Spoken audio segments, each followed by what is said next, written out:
So the first thing you want to do is look at the direction of the flight path, and then you want to look at the furthest point away from it. So we're going to aim for there.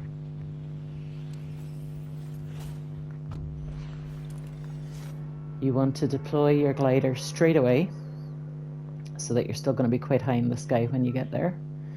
And you're going to look at where the first storm is going to fall when it comes up. So the idea here is firstly to probably end up in the water, but if you can find some water that's still in the circle, you're high up, so you'll be able to glide a wee bit.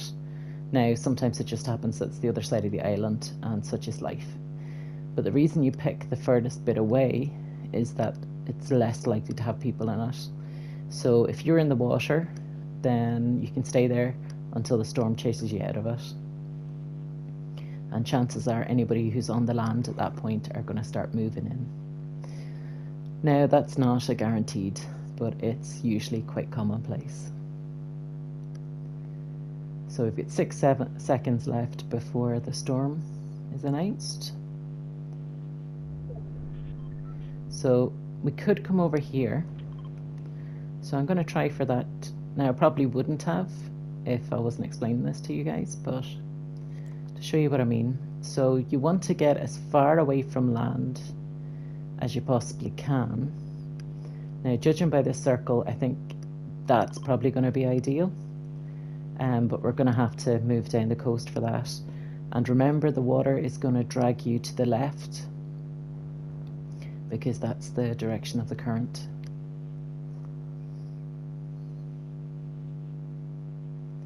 So if that's where you're aiming for, you want to stop just a little bit before that, and then the water will naturally take you around. If you're closer to the land and you have to swim, there's a chance that somebody who's already on the land will see you swimming, or will see the icon for you swimming.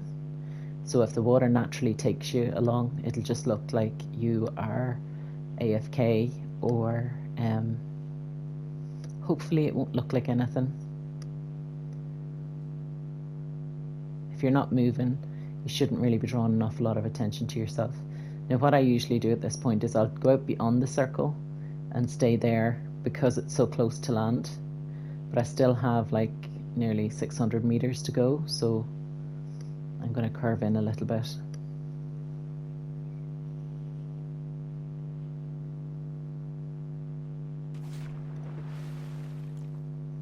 So that's not too bad. We're a little close to the land, but hopefully it won't matter.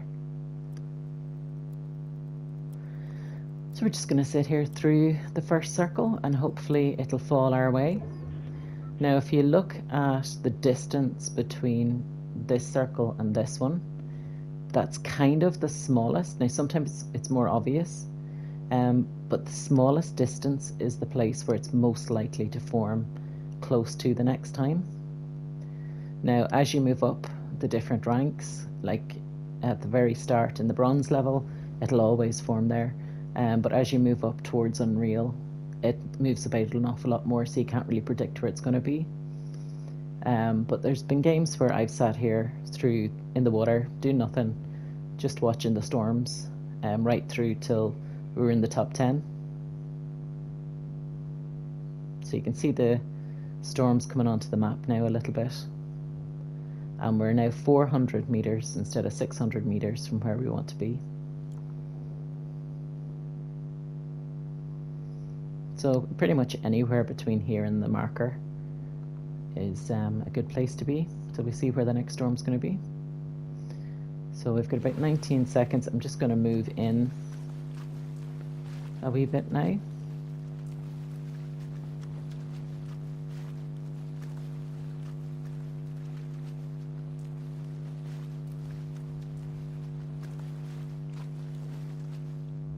So we don't take any storm damage. And there we go.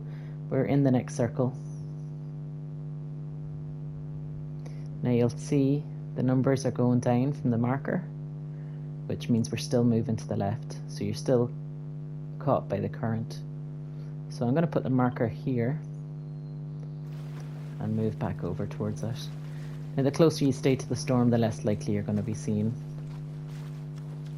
And like I say, the further you are away from the land, the less likelihood anybody's going to see that you're swimming, either with their eyes or the wee visual aid you get for people's movements.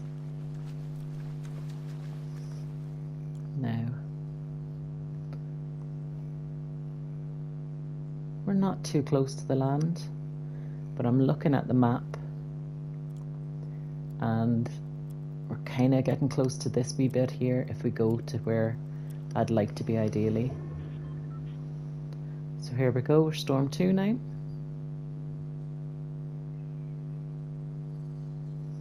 So you just need to keep a wee eye that you're not going too far with the current and that obviously you're not going to cross over the storm line.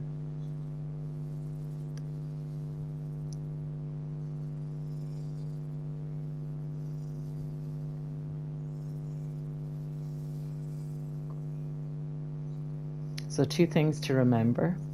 Firstly, when you're swimming, you want to swim as little as possible. So I'm just gently touching the controller here. Now that's going to leave a noticeable icon on somebody's screen, but if they're just looking out, all I am is a little green head. Then you can go like that, where most of your body's under the water. But obviously there's white splashes, so it's probably quite obvious that you're moving there if somebody's looking out. And the last thing you want to do is jump here. The only time you jump in the water is if you're trying to get away from somebody or you're stuck in the storm and you need to get out of it quickly. If you're in the storm, you shouldn't be seen to, obviously. But I play on PlayStation, so I mean, somebody on PC maybe has a better view of you. I know when they do the special settings for the grass, they don't get to see any grass. And there we are. We're right smack bang where we want to be for the next circle 2, which is circle 3. So if you look, there's 23 people remaining and we haven't had to do a thing yet other than sit in the water. So the idea of this is that you want to get yourself as high up in the numbers, or as low up in the numbers if you like, as you can. So you want to get in the top 10 ideally, and then the closer you can get to first place, the better. Usually if I get to second place, then I will just walk into the storm and die through storm damage so that you get just that little bit extra.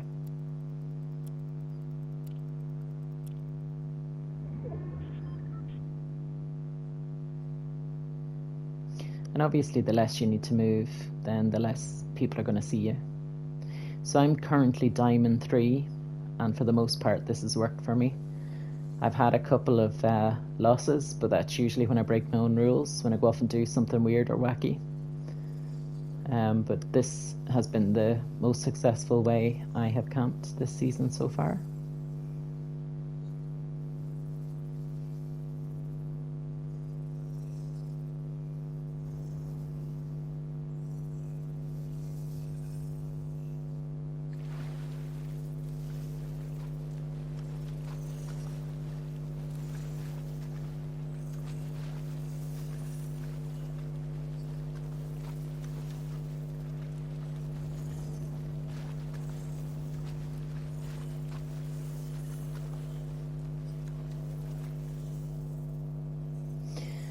So the only negative with doing it this way is it depends when the storm's going to kick in and how much heals you have available. There's a couple of spots on the map that are quite good. Over here at Rip Tides even, there is a wee money machine that will give you health. So if you go around the shops, our open boxes, it doesn't matter how much heals you find, because you can get, if you wait till you're at 50 health or below 50 health, then you can get 50 health from the machine for 200 coins. And there we go again, we have another circle and we're already down to 14 players and we haven't had to do anything yet other than swim a bit.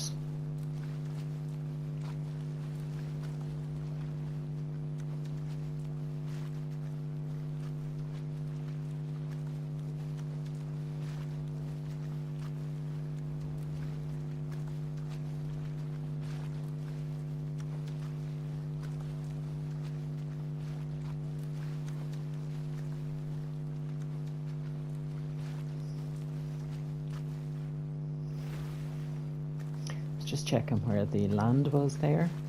It looks a lot closer on the map than it is in real life, so I'm just going to swim a little bit past and then let him drift back down.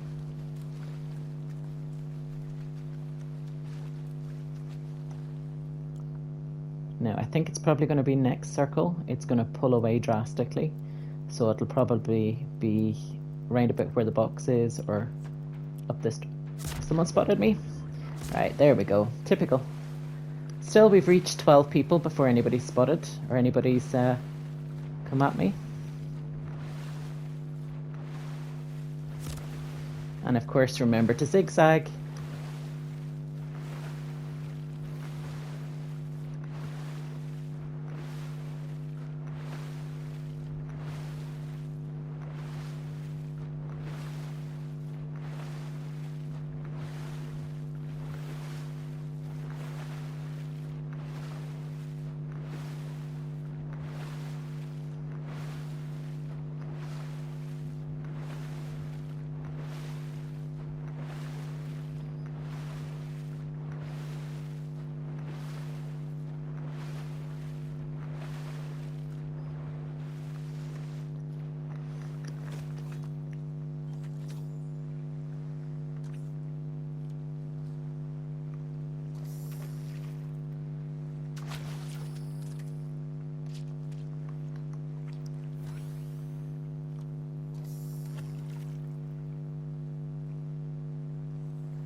Come on.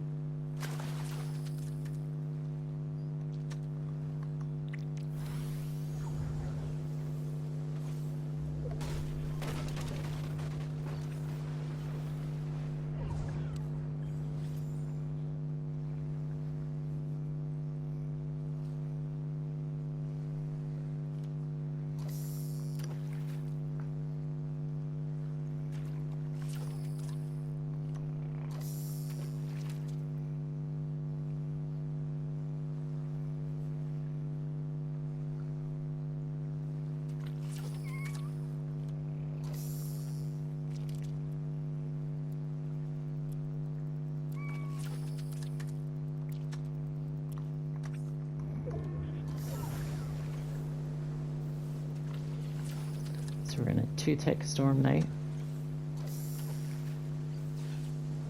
Come on, come on.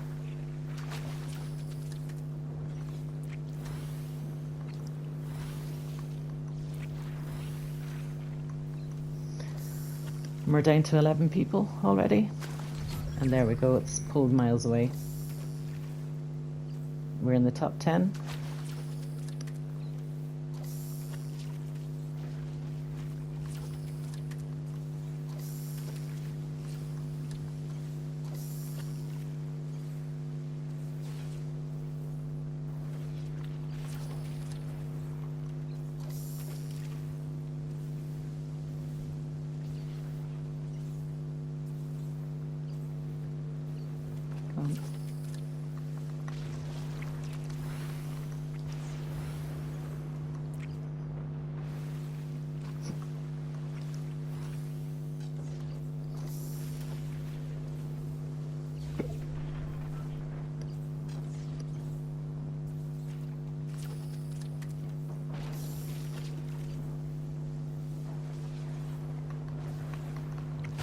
Oh, come on. There we go. 9th place, that's not bad. Even for being shot all those times. And 9th place gives us 17%. So you've got to be happy with that, surely.